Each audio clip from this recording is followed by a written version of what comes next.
This is the Conrad Alert. Civil defense information will be broadcast at 6:40. West of the Rockies, you're on the air. Hello. Y2K, how can we prepare? Stop a few of their machines and radios. Throw them into darkness for a few hours. We are fighting for our lives. My family must survive. For 5 years, 1,000 gallons of gas, air filtration, water filtration.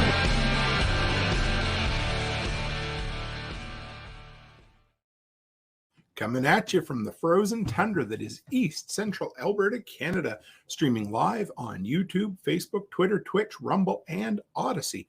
Welcome back to the workshop where we create community, find freedom, promote preparedness, share success. I am Toolman Tim. Today is July the 20th, 2023, and this is episode 340 of Workshop Radio. How is everyone out there this week? It's been a great week. I have got so much shit done. It has just been one of those weeks. I love it. We see Byron Roberts and Haas in there. Great to have you. Tonight, we are going to do a deep dive into another edition of our disaster series where we look at kind of a localized disaster, tell the stories, do a historical deep dive, and then hopefully learn some prepping lessons from it. But before we do that, let's dive into the announcements for this evening. First off, it's Thursday, so we cannot forget my good brother Joel Riles from Fortress K9. Just before I went live, I see he's getting ready to unleash, pardon the pun, unleash a new t-shirt on the world. It says something along the lines of, I've taken you off my tourniquet list. Looks rather funny, actually. I can't wait. But give him some support, guys. Give him some love. And if you're looking to get a little kick-ass inspiration, add him to your podcast feed for sure. All right. Number 2, guys. I launched my own Shopify merch store. Everybody kept saying it was about time. So I appreciate the people who've picked stuff up from it yet. But if you're looking, I put a few new items in there this week. We now have the famous white workshop tumbler, the coffee kind of travel mug. We have a black version for Workshop Radio. And we have a whiskey glass with the Workshop Radio logo on it as well. So it's there. Anyway, the link's in the description. But the main thing I wanted to say is there's only 2 sets of silver left. So if somebody's been out there thinking, geez, I want to pick up a set and I haven't done it yet, 2 sets left. I was actually talking to my silver guy today about the very first installment of our Apocalypse currency set. I don't know what we're going to call it, but it looks like we're going to release them. Probably do 1 a year, 1 ounce coins. Don't know the exact price or anything yet, but we'll get to it. Just love teasing you because it's fun. I'm excited to get that going. And finally, guys, if you're in the Saluda, North Carolina, or you're within a day, Prepper Camp tickets. The pre-sale price, the early bird pricing is available. Go to preppercamp.com. It's going to be the 10th anniversary. It's going to be big. I've been trying to pull as many of my fellow anarchists as I can to come this time. Last time, there was only a couple of us, and we're going to at least triple that amount this time. I cannot wait. It's going to be a great time. So if you're around and you want to hear me talk about preparedness or just sit around and shoot the shit, I will be there. I will have bourbon. My fellow compatriots from the Prepper Broadcast Network, which we're live on there this evening, will be there. And with that, guys, that is the housekeeping out of the way. So like I said, I hope everyone's had a great week. Shout out to Hunter. I see him in here. He has been busy day and night. So do you guys remember the LA riots? I always joke. I have to, there's a few people in here that kind of get the brunt of my jokes whenever I go live. But, poor Clark. He is a very, very young Gen Z who has his own business. So I was going to say he won't remember the LA riots because he was right around -11 at that time. So, but for me, I just remember them being a story on the news. It was something, it seemed scary because I was 11 years old at the time and I didn't really understand what was going on. And I probably still don't really understand what happened, but I do my best. I've gone back and watched some documentaries over the years. I remember watching a really good one on Netflix with my daughter, Olivia. This would have been maybe 5 years ago. She learned a lot because, of course, she wasn't in this world yet either. But my memory, yep, Hunter says Koreans and a dude getting pulled out of a big rig. Absolutely. I remember the dude getting pulled out of the big rig on the news. I didn't remember the Koreans at the time, but we're going to talk about rooftop Koreans here in a little bit. But my memory was, I remember I was staying at my Aunt Judy's house and just probably overnight hanging out with my cousin Marty. And I looked at her and I said to her, I said, boy, it's been a busy couple of years with the news. And she said, well, what do you mean? I said, well, we had the Gulf War and then the LA riots. I said, and then the house next door to me blew up. And she kind of laughed. And I didn't understand at the time because in my world, you know, the Gulf War, the LA riots, and my next door neighbor killing his wife and then blowing up the house, those were three big news stories. Now, the rest of the world didn't view my local next door neighbor, homicide, suicide situation like I did. But to me, that just kind of puts you into the mindset of where an 11-year-old was. I knew about the LA riots and they were a big deal to me. They were as big a deal to me as a crazy crime happening next door. And that's really the only memories at the time. I've gone back and dove into them and learned more about them as time's gone on. But it was really kind of cool today. So I'm not going to mention the person's name because I didn't get permission to mention their name tonight. But a workshop community member sent me a story, and I'll give you the gist of it. But they were working near LAX at the time of the riots. And I got to say, you guys got to know how much I love you guys as a community, because this kind of stuff just, it amazes me. I go back last year when I was talking about the Phoenix Lights when we were doing the Art Bell show, and somebody in the community messaged me and said, hey, I was living there when those happened.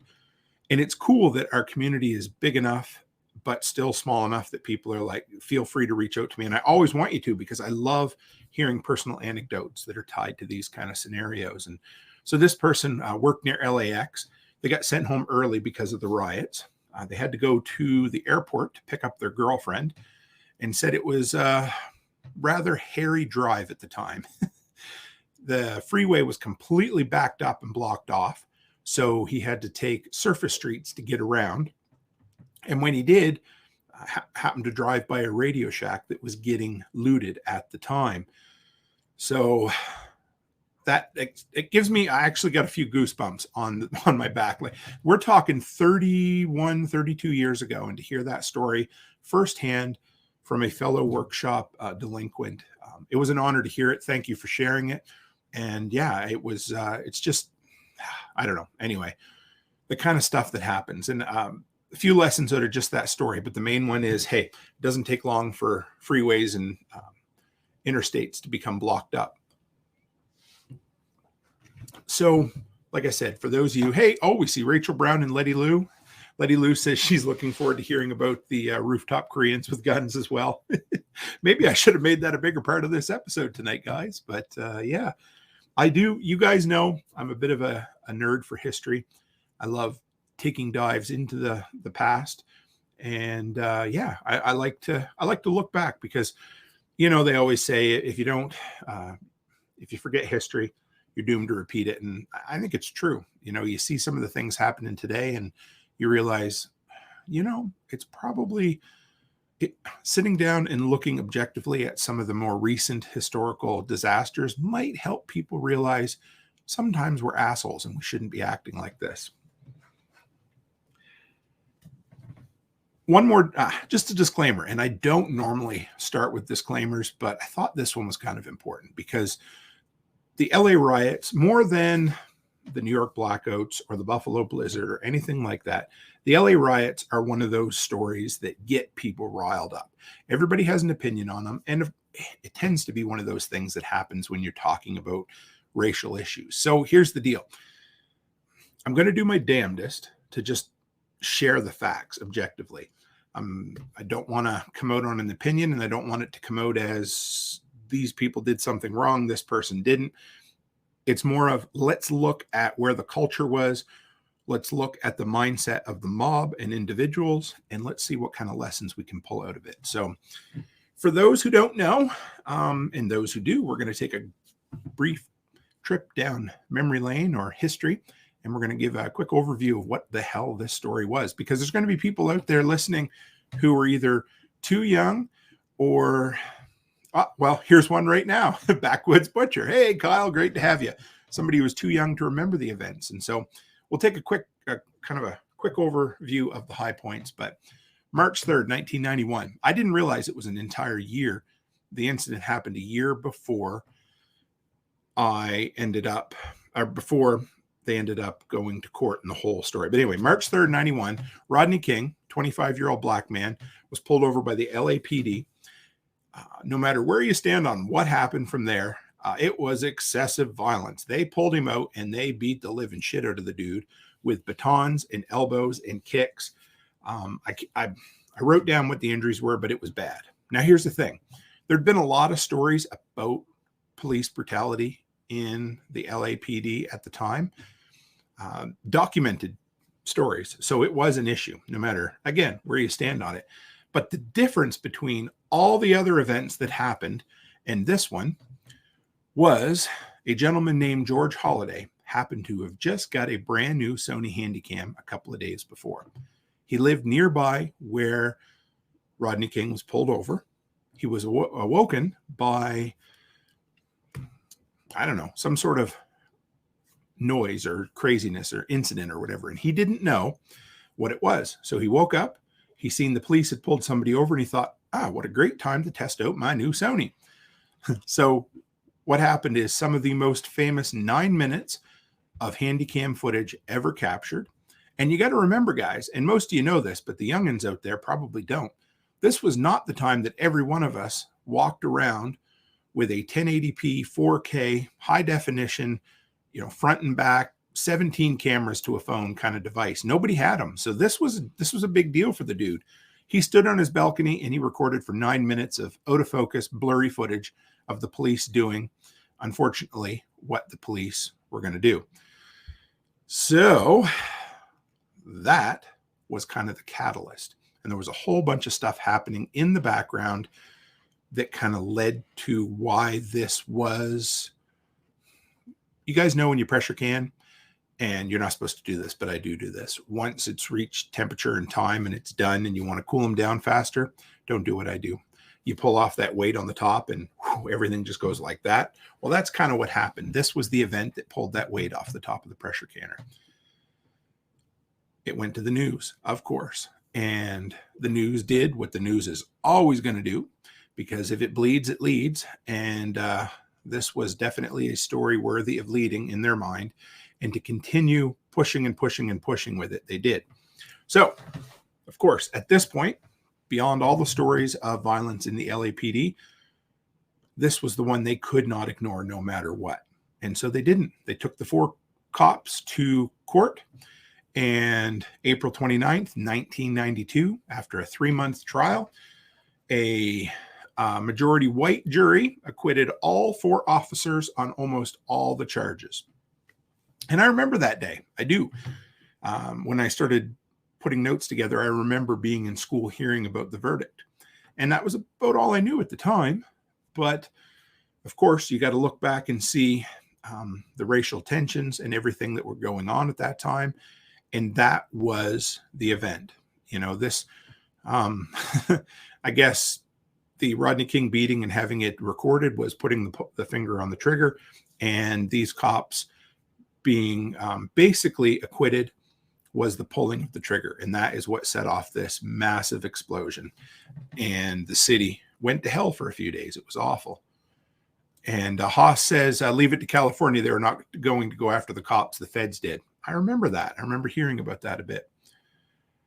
So this led to 6 days of fires, lootings, shootings, and violence. It was miserable. It looked like a third world country war zone when they were done there. And it was just, it was not a good scenario.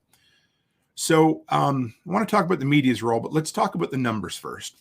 So to put this into perspective, and again, why do we do this series?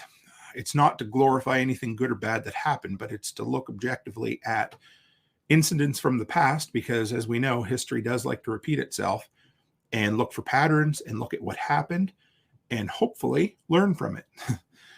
So 31 years ago today is when, well, not today, but 31 years ago is when the LA riots happened. 63 deaths were attributed to the riot. That verbiage is very important because probably more like 50 were directly caused by it. And then 10 to 13, depending on the numbers, were influenced to different degrees by it. You know, one was an old lady who stayed at home and had a heart attack because she was so worked up over the riots.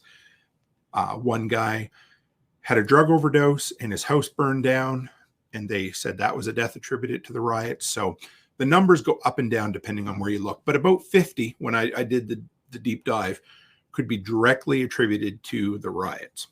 Well over 1,000 buildings. Again, there were so many buildings destroyed that they couldn't get a solid number, but many, many times more than that were at least damaged. 2,300 people injured, 12,000 people arrested. I found some pictures earlier where there were just dozens of people lying on the ground with zip ties, their hands zip tied behind their back. So, I mean, they were going around and pulling down as many rioters as they could. Haas says, at the time, one of the most destructive events in history. Yeah, so destructive that it was over $1 billion in damages in 1992 dollars. That's a lot of money, guys. Letty remembers pictures of that too. Lasted 6 days from April 29th to May 4th, 1992. Now, to put that into perspective, 63 deaths were attributed to the riots. In LA that year, I had to look it up. I didn't think it would be this high. There were 2,600 homicides in LA. What's that, like about 8 per day or something like that? So 63 deaths attributed to 50 absolutely caused by it. All an absolute shame, and they shouldn't have happened, but it was a drop in the bucket compared to all of the homicides that were in LA in that 1 year. That's insane. 2,600. I didn't look this year to see what the numbers were. I know they've dropped significantly, but that's a sin, no matter how you slice it. And of course, so we talk about the Rodney King beating by the police. We talk about the gentleman with the Sony Handycam. Again, this is an event that may or may not have happened, but modern technology definitely facilitated what happened here. So you have police pulling somebody over. You have them lay a beating on the dude. You have a guy standing in his underwear on his balcony with the Sony Handycam recording it. And then you have the other pillar of this entire story, and that is the media itself. So what happened? Well, repeated exposure of the footage, constant replay. I remember seeing some of it myself at the time, and it caused outrage and anger amongst people who watched it. And this was particularly in the minority communities at the time, because this was their validation for the beliefs for a long time that police were targeting them. They were racially profiling them. And again, it doesn't matter who you are or where you stand on. You just need to know, you have to look back and think, what did different people groups feel at that time? The media absolutely sensationalized the coverage of the trial. I remember this being the biggest trial coverage until, what's his face? O.J. Simpson came along after that. And they would, Backwoods Butcher says, it doesn't sound that familiar. Well, doesn't that sound familiar? Isn't that the truth? Yep. And then Haas says, remember the truck driver the rioters took out and beat during the riot? I do. And it was crazy. And So the media, of course, did what media does, and they focused on provocative details, inflammatory language. And you know what? It would probably be even worse today, because back then, you didn't so much have a right and left media. You just had the media doing what the media does. And now you have the media also fanning left versus right, or, one wing versus the other. And again, so the media was pushing big time to get this as a story. And one quote I found here said, some media outlets framed the incident and the protest as black versus white issue rather than the matter. And I really like this line. It said, a lot of media outlets framed the incident and protests as black versus white, rather than a matter of police misconduct and social injustice. This racial framing contributed to a sense of division and animosity between different racial and ethnic groups. So on top of this, you had people who viewed this as an affront to them, and then you had the media behind them with the bellows going, whoo, whoo, whoo, getting them flames as hot and as high as they could. They were creating a perfect storm for something like this. And then once the, of course, here's the best part, not the best part, but once the riots happened, of course, the media, instead of focusing on where some people were protesting peacefully, they focused, of course, again, if it bleeds, it leads, on the shootings, the beatings, the fire. And so, to put it all into perspective, you had an issue that was finally coming to a head. You had it recorded, and you had it on the 24/7 news cycle being pushed down everybody's throat. The first time in history that really had ever happened. So if you wanted to know why these riots happened, those are kind of the reasons that they happened. So when we do this episode, when we do this series on, I don't know what the disaster series we'll call it. I love to pull out interesting stories to kind of frame it. And then we're going to look at some of the victims of the situation. And if nothing else, we're going to look at them, see what happened, and see what lessons we can learn from it. Because quite often during disasters, if you look at the numbers of people who perished, and you look at the ways that they perish, hopefully lots of people can learn lessons from, if I didn't do that or they didn't do that, they'd still be here being able to talk to us and tell their stories, right? So the very first story I had down here for everybody is rooftop Koreans. Now, if you go to Google and you type in the word rooftop, I love Google autocomplete because it shows something that is a trend. But if you type in the word rooftop into Google, the fourth autocomplete word is Koreans. I don't remember what the rest of them were, but I was quite impressed that from 31 years ago, that term is still being searched on Google today. So what the hell are rooftop Koreans? And it kind of sounds maybe a little inflammatory, but here's the deal. For those who don't know, LA had a massive Korean population, hundreds of thousands, tons of people leaving South Korea at the time, because in the 70s and the 80s, South Korea wasn't the really thriving kind of metropolis that it is today. They moved there looking for the American dream. They settled in, and tons of them became entrepreneurs, opening small businesses and kind of being the backbone of their Koreatown, I believe is what it was called. Their small town, their community within LA. It's kind of the South Central LA. And yeah, Letty Lou says, thank Adam Carolla for keeping the Rooftop Koreans title up and running. That's cool. I'm going to have to go back and listen to some of his episodes. So it became a term. I only heard it a few years ago. I knew of the stories, but the term rooftop Koreans is really kind of in our modern parlance now. But it was a bunch of Korean American store owners and community members who were like, fuck this shit. The popo are not showing up. The police are not coming. Emergency response is not coming whatsoever. We need to defend ourselves and our property. And that's what they did. So the Korean community banded together. They kind of built their own little militia, and they took to the roofs of their buildings, and they stood there with shotgun in hand. And most people say that there was no deaths attributed to the Koreans whatsoever. Just lots of warning shots were fired off, and they did what they needed to do. Now, they didn't completely protect their community, but they did as much as they could. They climbed into the rooftops, they armed themselves, they formed ad hoc watch groups, and they did their best to deter looters and rioters. This one quote I found said, the act of guarding their businesses from the rooftops became a symbol of resistance and self-defense during the riots. Because if you watch that documentary on Netflix, a big portion of what happened was the police letting people down. They had the worst response to the riots. I mean, it got so bad there that, if I remember correctly, they authorized use of the military in Los Angeles because the police just screwed the pooch so bad. Another quote I found said, the term rooftop Koreans has become a cultural reference and remains a significant example of how some communities sought to protect themselves and their business during times of civil unrest. If that's not two words we don't hear all the time today, civil unrest, that's probably one of the, if you live in a city, remember this, but if you live in a city, that's probably one of the largest issues that you may have to deal with in your lifetime. It also highlighted the strained relationship between Korean Americans and other communities in the aftermaths of the riots and led to discussions about race relations and community resilience.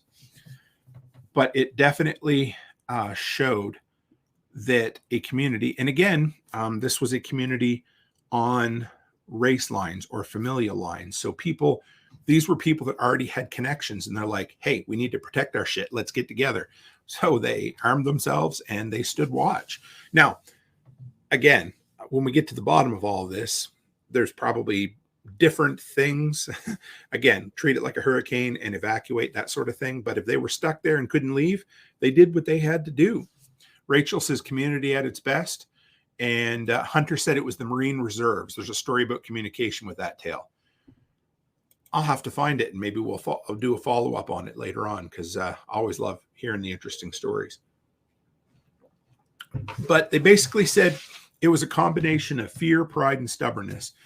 They moved to that country. They built these businesses, and damn it, they weren't going to let a bunch of hooligans burn their businesses to the ground for what they saw as absolutely no reason. So they went to the roof and they held guard. Some of them had guns, some of them didn't, but they got together and they did what they needed to do. And like I said, there was not a proven case of a rioter being killed by the Koreans. Only warning shots were fired. Now, this is debated in some areas because I went through probably half of the 63 deaths that happened, and there was one where somebody died by being shot in front of a Korean grocery store. So take that what you will, but there was absolutely zero way to know that. I read the police report, or the police statement, and they said there was like 300 people out front at that moment, and there was no way to know who got shot. So again, they did what they had to do. So again, like I said, I like to look at the victims of the violence, victims of the situation, and unfortunately take a look at how pointless and, more importantly, avoidable most of these deaths were. So I grabbed the story of maybe a half dozen people that perished in the riots, and we'll take a look at what happened. And, with as much honor as we can, we're going to talk about how these probably could have been avoided. And this first one was the second oldest person to die in the riots. This was an Aaron Ratanoff. He was a 68-year-old Caucasian man, and he died May 1st, 92. So toward the tail end, or right in the middle of the riots anyway, in the 11,600 block of Gateway Boulevard. He was strangled to death by a supermarket produce manager in a dispute over corn. Let that sink in, guys. This 68-year-old man breathed his last breath because he went out to get food in a grocery store and got into a fight with a produce manager and was strangled to death. They said he never would have ended up at Bob's Market on Gateway Boulevard in West LA if the store where he normally shopped had remained open during the riots. The produce manager apparently got pissed off at Ratanoff when he dropped some corn on the floor while shopping for vegetables, and the pair got into a tussle. I would call it more than a tussle. That's not funny at all, actually. But so here's the thing, guys. The story that I pulled from this, they framed it as, if he'd have gone to his regular store, he'd have been fine. Well, I'm going to go one further. If he'd have stayed home, he would have been fine. Having, a week's worth of groceries on hand, he would have been fine. Not needing to go out during a fucking riot to buy corn because everybody is absolutely on edge. This dude went out, dropped some corn on the floor, pissed off a produce manager who had probably been dealing with all the shit that day. Doesn't excuse what happened, but I'm just saying, you're in a bad place around bad people who are on as edge as they can be. Stay the hell home. So the next one, this was the oldest lady, the oldest person who died during the riots. This lady's name was Vivian Austin. She was an 87-year-old Black woman. She died May 3rd, Sunday, so right toward the end of the riots, in her home on West 60th Street, and said Austin suffered a fatal heart attack at her home in Harvard Park. So I read a little bit more about that, and she was home, worried sick about the riots going on around her, and she passed away of a massive coronary. Now, she was 87 years old, and, that kind of thing could have happened. So this is one of those that's attributed to the riots, but didn't happen because of the riots, So she was the oldest lady. So I wanted to see, and you're going to, if you look at the list of people who died in this, there's a very strong line of demarcation between Rachel, you are absolutely correct. She said, don't go to stupid places, do stupid things with stupid people. And I have an entire section dedicated to that at the end of today's show, because that is the theme of this entire scenario. So if you look, I looked up the spreadsheet of the 63 victims, and it's sorted by age. And you look at the cause of death for people in their 40s, 50s, 60s, and 80s. And then you look at the cause of death for the people 20 and down. There's a big difference. So this poor lady, there may have been, she may have gotten worked up over anything and passed away. She was 87 with a bad heart. So lesson here, guys, look out for the elderly in events like this. If you can get out of town, don't forget about your elderly parents or your elderly neighbors, or look out for them, or do what you can, because this poor lady was probably all by herself who knows if she was for sure. But I did read a paragraph from a friend of hers who said she was at home absolutely scared the whole time and eventually just succumbed to her fear. So remember, look out for the elderly, because it ain't going to be long and we're going to be there too. This one was a lady named Betty Jackson. She was a 56-year-old black lady. She died Friday evening, May 1st, 1992, in South Park, while rushing to deliver some barbecue chicken to a friend before the citywide curfew began. The small car that Jackson and her sister was in was struck by a van because the traffic lights were out in the entire area. So what does that tell you? I mean, she was looking out for a friend. She wanted to take a meal to a friend. I get it. But power was out. Street lights are not working. A curfew is about to be enacted again. Don't go out, as much as you think you need to. Stay the hell home. And there's a kind of a theme in this. And I look at this to kind of pull the narrative out of what happened. But again, this lady left to rush. Yeah, Byron Roberts says, keep your ass at home. Yes, 110%. All right, here's another one. Wallace Tope, or Tope, a 54-year-old white man, died November. Okay, this is going to sound weird. He died November 24th, 1993. He had been in a coma since he was assaulted April 30th, 1992. So he went out during the riots, was attacked. I'll tell you the rest of the story here, but he didn't die right away. He sat in a coma for a year and a half, 18 months before he died. That's a miserable way to go. This dude was a street evangelist. He went to a shopping mall at the corner of Western Avenue and Sunset Boulevard, where hundreds of people had gathered to watch looters ransack a Save-On drugstore. There he began to preach, urging the crowd to stop the looting and place their faith in Jesus. As he was preaching, two men began to beat him. When he tried to flee, he fell to the ground, and the men kicked him repeatedly in the head for nearly 3 minutes. He then went into a coma and never woke up. So I'm never going to begrudge somebody for practicing their faith. But what I can say is that if he'd have stayed away from that crowd, he would have lived to see another day. That's the lesson I pulled from this. He wasn't just around it, he went into it. Again, just not a good idea, guys. Somebody can do what they want to do, and I'm not going to begrudge them, but stay the hell away. As Byron Roberts says, keep your ass at home. Lucy Maronian, a 51-year-old white woman, was stabbed to death on Friday, May 1st, 1992, near East New York Drive. Maronian was found stabbed in her home.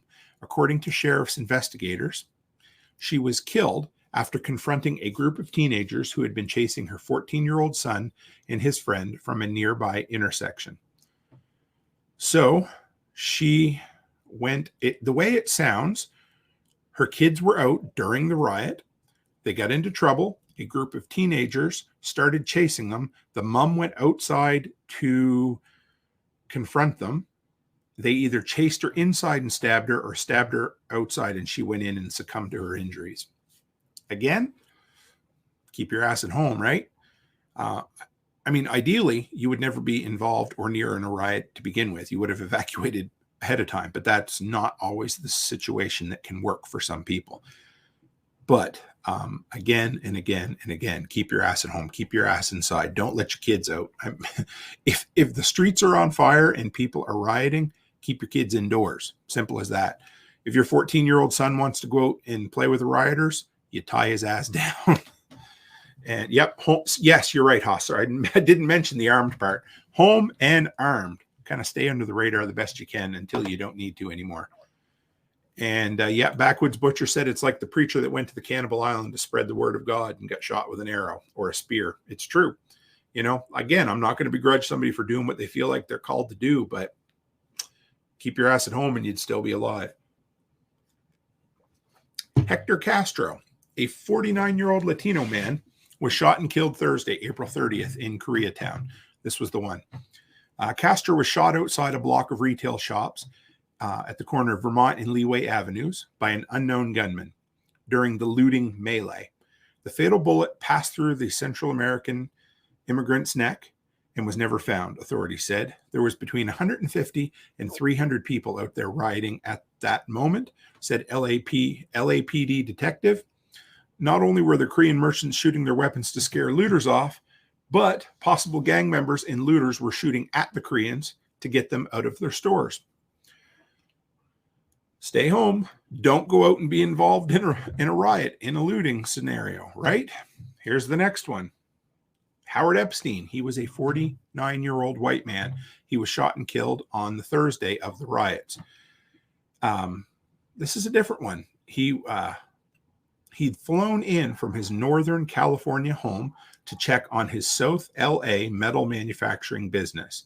While he was there, or while he was showing up to his business, he was struck in the head by a bullet that apparently came from a pickup truck that had pulled alongside his car. So during this time, he was completely safe in Northern California. And he's like, oh, I'm worried about my business. This is another theme. Worried about his business. So he hopped on a friggin' plane, went into the war zone, and got shot in the head and killed. If he'd have stayed his ass at home, he'd have been okay, right? So here's the theme, guys. And I'm not trying to play down any of these stories at all. I'm not. I mean, they're all tragedies, but they're ones that could have been avoided, right? William Ross, 33-year-old white man, died Friday, May 1st in Koreatown. Ross's body was found inside a market that had been firebombed in the 2800 block of West Street, and he was identified 10 days later through dental records. We all know at this point, right? Byron Roberts, keep your ass at home.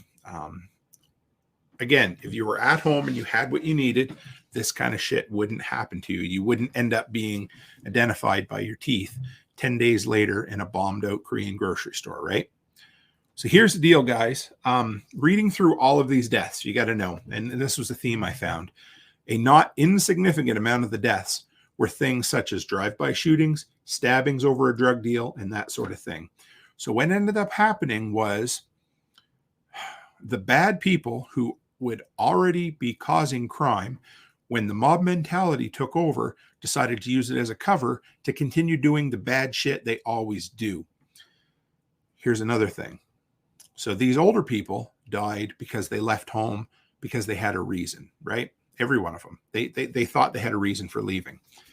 Now, people who died in the riots under the age of 21, there was 14 of them. 14 deaths of kids 20 and under.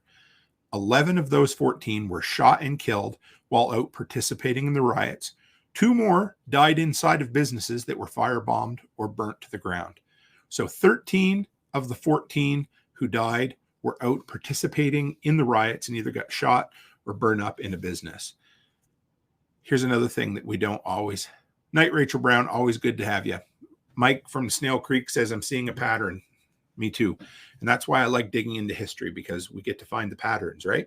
Because the patterns are there. So keep your ass at home. And importantly, keep your kids' asses at home too, because the people who died, the kids who died were 15, 17, 18, and 20. Now, again, a 20-year-old, maybe you're not going to keep them home, but if my kids are living at home and there's a riot going on, sure as shit, they're staying at home and helping me defend the home, right? So that's what happened. The young ones died participating in the riots, and the old ones died trying to get around or live life despite of the riots.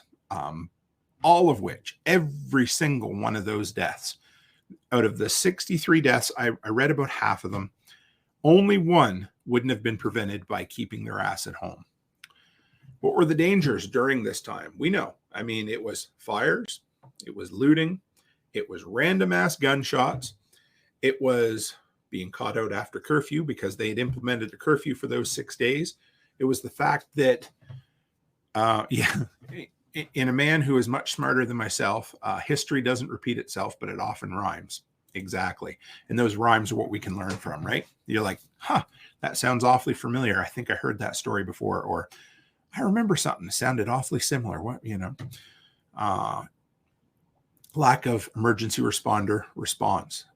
It was shitty at the best of times. And when the city became gridlocked from rioters and hooligans, there was no way for most emergency responders to respond if they wanted to. I mean, what do you do when you have 1,000 buildings on fire? Well, more than 1,000 on fire, but 1,000 that burnt to the ground over 6 days. So even if you spread that out, you're looking at 150, 200 buildings burning per day, streets lined with people, police and emergency responders needing to take their life into their own hands to walk out into it. Not going to happen. Here's the thing. Like I said, out of the 63 deaths, I only found one where somebody died by staying their ass in the house. Every other one died because either them or someone else they loved went out of their house, right? That, to me, tells quite the tale. You got a business you're worried about? Let it burn, baby. Let it burn. That's what insurance is for. And I know it sucks, and that says a lot because, I mean, these people were burning businesses. They weren't burning homes. Now, could it have expanded? It might have. It could have. Who knows? I don't know. But here's the deal. You look at these riots, and people didn't burn to death in their homes. They burnt to death in their businesses, or people died in businesses that burnt down. Things can be replaced. Your life can't be, right? So don't sit around and think, I got to fight these crowds off because they're going to burn my business down. Don't do it. It's not worth it. Have a damn good insurance policy, because anybody who says insurance is not a prep, good luck with that, because insurance, roadside assistance, medical care, anything, any of that shit is absolutely a first line of defense prep. And if you don't have it, if you're like, oh, I'm settled, I got an EMP shield, I'm good for an EMP, but I don't have any insurance in case my house burns down, or 1,000 other things. Well, you know what? Maybe you ought to think about some of the other things too, because that shit's way more likely. Stay away from crowds, period. Simple, end of story. I mean, now, it doesn't mean don't go to big events or anything. I mean, I went to, the comedy show the other night with 10,000 people there. Now, your brain definitely works differently when you go to events like that. You kind of keep your head on a swivel. Interesting story. People act like assholes at these things. The lineup for the outhouses, there weren't enough, but the lineup was long. It was about a 10-minute wait to get into them. I went up and got in line, and about a minute later, my table mate, we had a couple who was sitting in front of us, and he came over and got in line as well. So by the time I get in, do my business, and come back out, there was probably 15 people between us. He's just about to go in to the porta potty. And as he goes to step in, some drunk dude who's not in line at all comes running like an asshole right down and jumps right in the porta potty in front of him. Didn't wait in line, nothing. And, honestly, best case probably should have been just to let the guy do it. But my table mate dude grabbed the guy by the shoulder, pulled him out of the outhouse, and told him, yeah, you're not doing that, buddy. Not here, not now, not ever. And the guy kind of struggled with him for a little bit, and then he took him and threw him. I watched. There was a cop right there who kind of turned her back to it and just let it happen. I was like, okay. But that's the kind of shit you get in crowds, and you got to watch out for it, right? Haas, this is 100%. And I don't care how you look at it. Do not be a Kyle Rittenhouse. Even though he got off legitimately, in parentheses here, he has a lifetime of lawsuits, financial destruction, just defending himself, and could have all been prevented by staying his ass at home. Right. Again, Kyle saw himself on the right side of the law and he thought he was doing his justice. And it's almost always those 20 and under who they want to go out and be part of some grand thing, but you win every fight that you don't get involved in. Every fight you stay home from, you win, right? So Backwoods says, my wife hates bringing me to the city. I walk around with my head on a swivel. Yeah, me too. All the time. You just try to do your best, pay attention, keep your back to a wall as best you can. I mean, big crowds are big crowds. But yeah, this was a kind of not a hairy scenario, but it was just one of those things. If you can stay away from crowds the best you can. Hey there, Ed Celio, good to have you. He said, I remember coming home from work and watching Reginald Denny getting pulled out from his truck and beating mercilessly. I never felt more anger and helplessness in my life. 100% again. You know, the dude was doing his job and he was probably supposed to go to where he was supposed to be. But again, staying away from the crowds, I'd rather lose a job than, get beat to within an inch of my life. I believe he survived. If I'm wrong, somebody correct me on that. But again, his life would have been changed for the worse. It was shitty. It was awful. It upset all of it. Yeah, it was just a bad thing. But like I said, stay away from crowds, 100%. Yeah, Backwoods, I agree.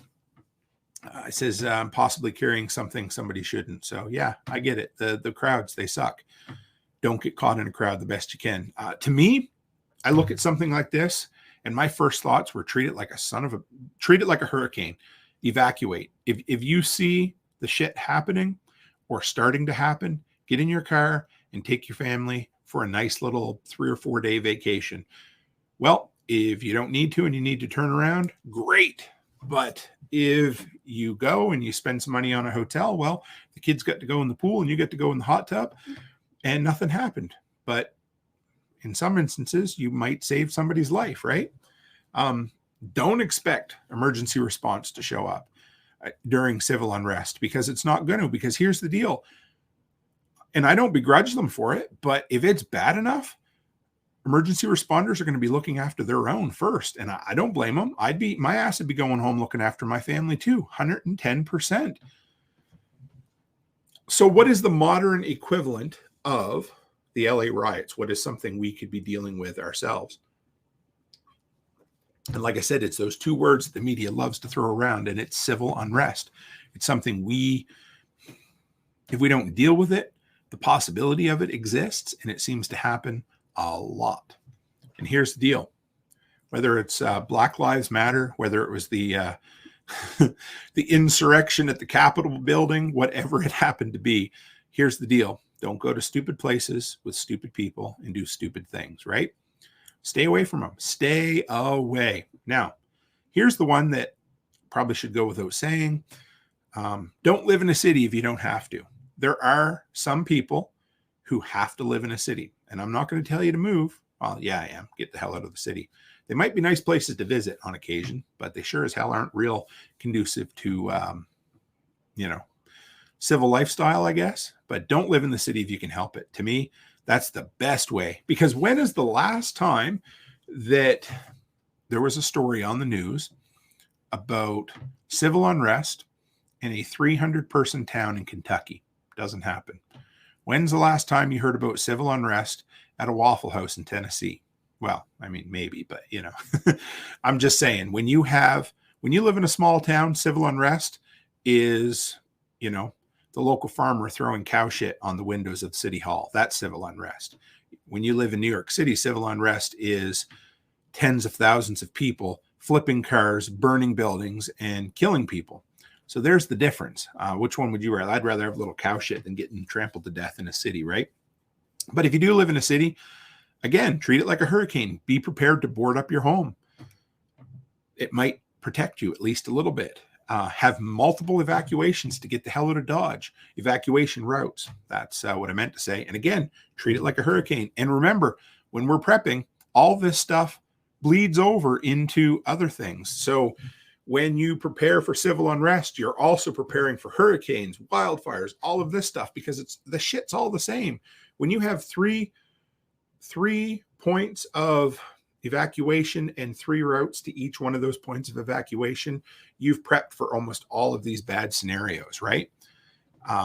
Mike says, talking about the trucker there, he says, I think he recovered, not sure, but I think he drowned in a pool like 10 years later. Double check. I will look at that. And Backwood says his wife lived in a city and is more used to all the people.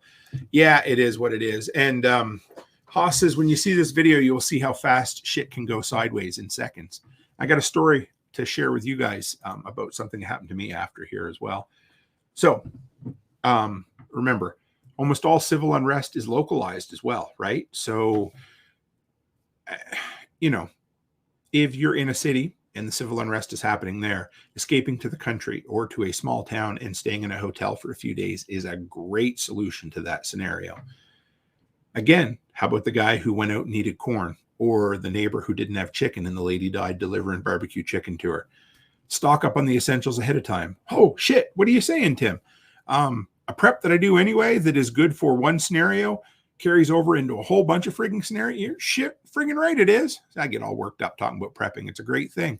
And it's funny how it affects your life for better in almost every bad scenario, right? Have the essentials at home ahead of time so your ass don't need to be out in a Korean grocery store and being identified by your dental records 10 days later because you needed toothpaste, diapers, formula, soap, whatever. It doesn't matter. Don't do it. Be the gray man. Keep a low profile, guys. Do not. I think about this, and I know the lawyer couple, the one that became memes, and everybody, you know, you had to take a stand on where you believed them. You know, did they do the right thing? Well, they stood out there with guns pointed at rioters. So I get it. I understand why they did it. I'm just thinking my ass would have been way better served to have been out of there long before the rioters ever showed up, because again, they did it. They became a public figurehead. They went to court. They ended up getting off on probation for, they were lawyers. They didn't lose their law degree, but they had to fight for a long time. And they ended up getting a slap on the wrist because they did the legal thing, but did they do the prudent thing? I don't think so. Again, get the hell out of, either go inside and, you know, just keep a low profile, or get the hell out of there to begin with. Now, if they got stuck there, again, are you in the right? Yeah, you can be in the right and still be dead. Here's the deal. You got a gun like that and you got a whole crowd at you, you're going to fend off 3, 4, or 5, maybe 10 would-be attackers before they overthrow you, and you're done, right? Because if you just shot their buddy, or yeah, especially with a small handgun, you just shot their buddy, they're going to kill you. So keep informed. Like I say, I don't love the news. Do I read the news? Sure, I read the news some. But if you were aware of the cultural temperature of your area in LA in the early 90s, and you knew what was going on, and you all of a sudden seen this story happening, and you're feeling it happen, here's the deal. The day that the verdict was supposed to happen, I think I would have been out of town ahead of time. But stay informed. Know about this shit. Know about what's coming up. Know about what people are talking about. Listen to the predictions. Don't live your life in fear. But for big events like this, try to keep informed the best you can. Now, if you are home, or you need to stay at home, you know, a good camera system is going to help. Security is going to help. A strong fence. Not making yourself look like a target. Stay on the down low. Don't make it look like you're there. Have a what's the word for it? Like a safe room within your home, so that you know you can retreat to that area and either defend it or stay safe. But again, keep your ass at home. One person died in the LA riots at home. So what does that tell you? One person out of a city of multiple millions of people, right? But like I said, pay attention to the cultural temperature in your area. Know what's going on. You know, if you know that there is, I have a friend in the preparedness community that is consistently going to, or talking about going to, protests. And this person always says, but it's my duty to get out there and protest something I believe. Sure. And I'm not going to begrudge you, but my ass ain't going there, buddy. I am staying my ass home with my family and building my life. Because here's the deal. You going out there and protesting is not going to change the temperature of the pool and the politician that is passing a law or whatever. You might be absolutely, and man, you can be absolutely pissed off all you want, and you can say that is wrong, wrong, wrong. But putting yourself at in harm's way, to me, never, ever, ever, ever makes sense. So what kind of led up to this? Like I said, pay attention to the cultural temperature. And so leading up to this, a couple of years before this, there were a bunch of high-profile reports of police brutality in and around Los Angeles. The Black and Latino communities were significantly poorer than the white communities in LA at the time. There was a belief, whether founded or unfounded, that the African-American population was being unfairly treated and racially profiled in the area at the time. Then, of course, the event of Rodney King being pulled out of his vehicle and beaten, being caught on camera, the media fanning the flames. And again, like I said, I don't care, and you shouldn't care what you think about these events. It doesn't matter to you whether you think any of these were right or any of these were wrong. They're absolutely just something to look at and say, this is how the masses believe about something right now. This is what the majority believes. This is the group think that is going on. You need to be tapped into that and know, okay, this is a powder keg ready to explode. And if you pay attention to it, well, then you might just be prepared to deal with it. Again, in this instance, bugging in would have been a great idea because you would have been fine. You would have survived. Bugging out would have been even better because you wouldn't have had to put yourself in that position. But only bug out if it's safe. If it already looks like shit's going sideways, then just hide your ass at home, right? Right. Hunter says, right or wrong, we're in the shit. Exactly. So pay attention to it. Know what's going on. Know what the hell's got everybody riled up. And just say, okay, we're going to hunker down or we're going to head for the hills. Snail Creek says the uppers like to divide us, so no one are seeing what they are doing. And it's true. You know, you got people coming from all ends of it. And again, here's the other thing. It really doesn't matter who's fanning the flames. The flames are being fanned. You need to be the person that just looks at the shit and say, it doesn't matter who's causing it, why it's being caused. I just have to deal with the fact that this is the truth right now, and I need to respond to it. So I Googled this because I was like, what would happen if you accidentally got stuck in a riot? So the entire thing we've been talking about is the dumbasses who went out and joined the friggin' riots themselves. Quite a few years ago, we were going to, I believe it's called Canada Place, downtown Edmonton, to get our passport photos and our passports renewed. We went into underground parking. You walk through a tunnel, and then you come to the elevator banks. We went up the elevators to the main floor. It's this big provincial or government building. We step out of the elevator. Everything seems fine. We turn around the corner, and at that exact moment, we are in a mob of protesters. Only time it's ever happened to me in my life. And it was 100%. I mean, could I have avoided it? Maybe. I mean, if I'd have, scanned through the news a bunch before we went there, and I finally found out that this protest might have been planned, but it was just one of those scenarios where my ass, my wife, and I think we had our daughters with us, come up the elevator, out the elevator door, elevators closed behind us. We turn and we're in a crowd of protesters. There was, I do not remember what the protest was about. It was something to do with Native Canadians. I honestly can't remember. And again, it didn't matter to me. The factor mattered at that exact moment that we were in a crowd of people that we didn't know existed, just that instance, just like we were fine. And then we were in a crowd. And so we worked our way to the side and got across to the passport office and just kind of stayed there. And that's what we did. But it was scary. Just that instance, it happened, right? So I looked to find some tips from people who are way smarter than me. And there was an article written by a dude who dealt with crowd management for a long time. And they said, if you end up getting stuck in a riot, You didn't put yourself there. It just happened. The riot developed around you. If you start to, the first thing they said, and this goes without saying, but if you see a riot starting to develop, get your ass out of there. Run in the opposite direction if you can. But if you are in the mob, in the crowd, do not try to go straight horizontal. So if the crowd's moving forward, do not try to go a straight perpendicular 90-degree angle to safety. You do want to get to the outside edges. That's where you need to get in a crowd.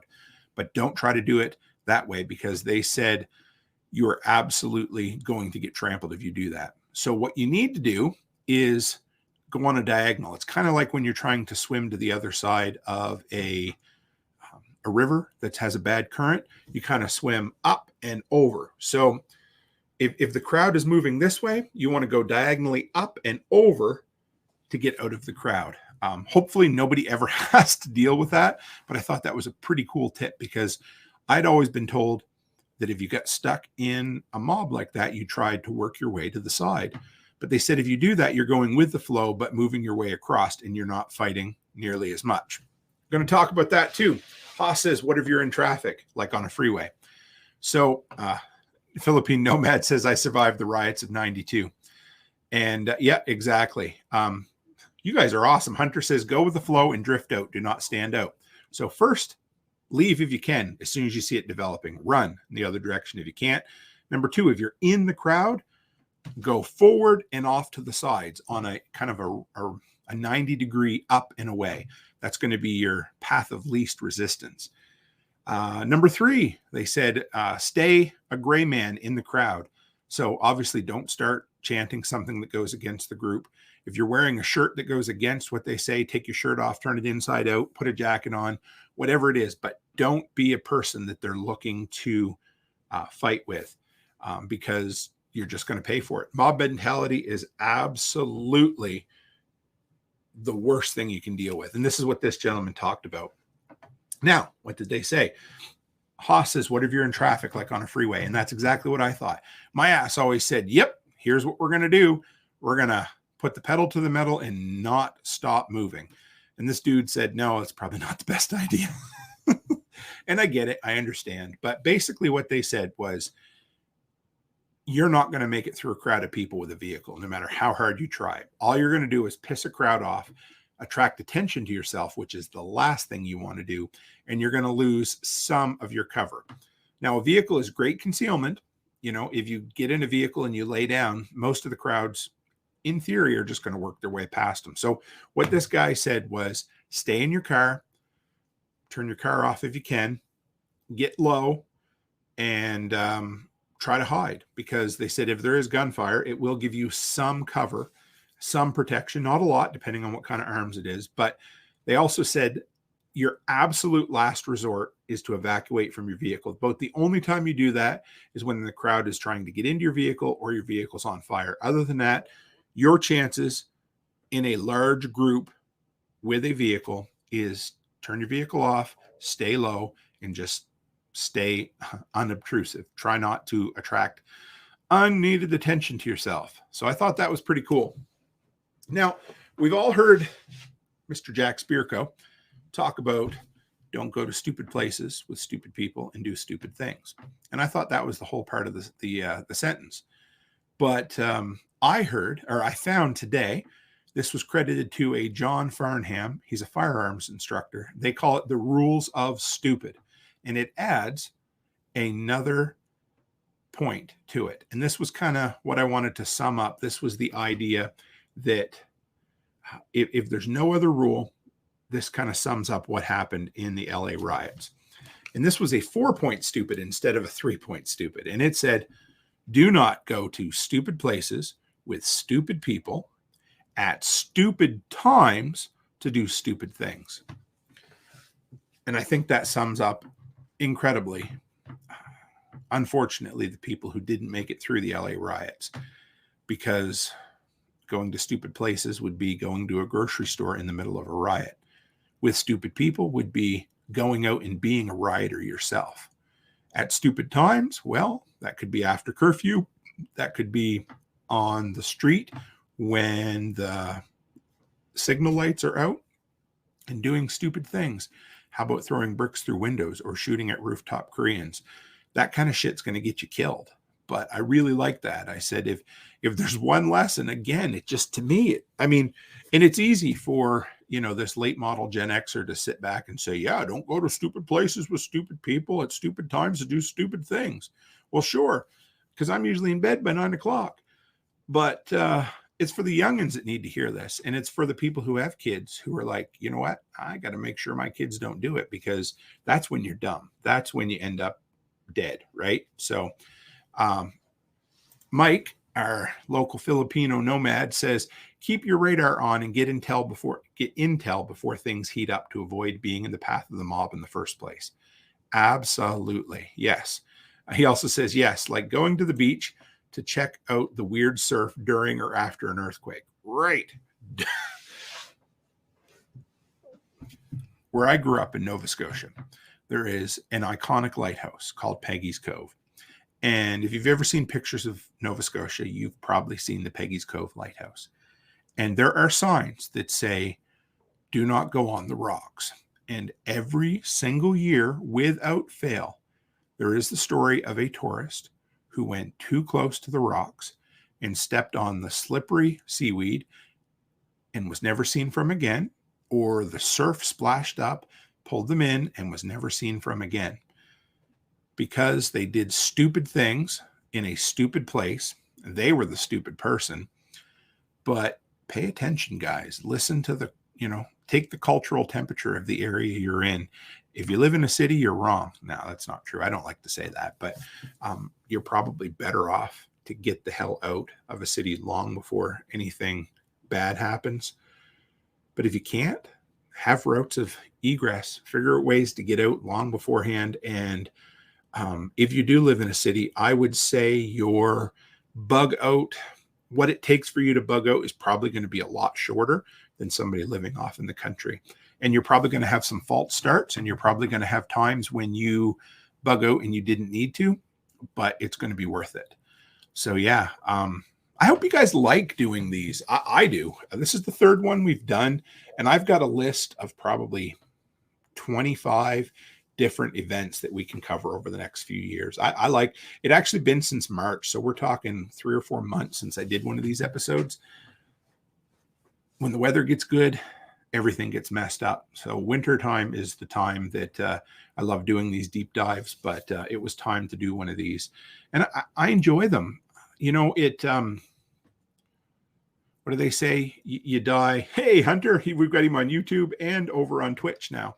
They say you die once when your first death, and then you die a second time when the last person who knows you dies. And that's kind of how I look at these stories.